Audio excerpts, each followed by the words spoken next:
there tend to be two big buckets of ways that people have dealt with this.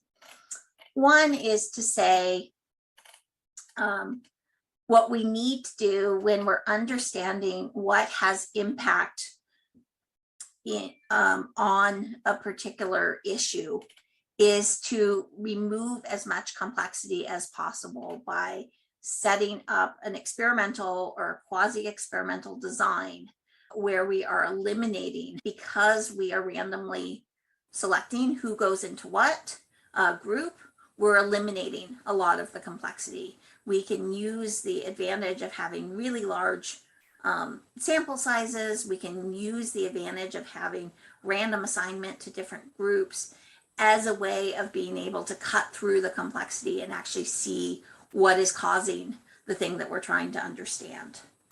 And so there's been a massive expansion of what are called quasi-experimental designs, and then natural experiments. So experimental is, I think the easiest way is to think about a clinical trial.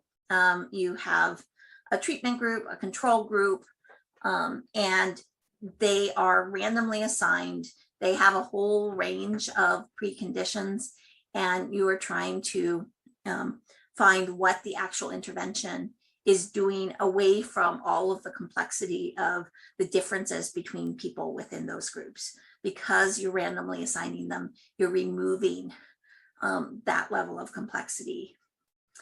And then because you can't ethically simply randomize being able to provide people with services, a lot of what are called quasi-experimental methods have developed, where maybe you will do it in steps. You'll have some people who are receiving services first, and then some people who are going to receive services later.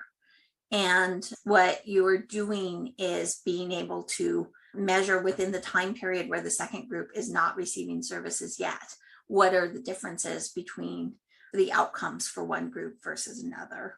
There are other ways of approaching quasi-experiments, but that's the basic idea, is to sort of an experimental design, but work with the realities of what you can do ethically.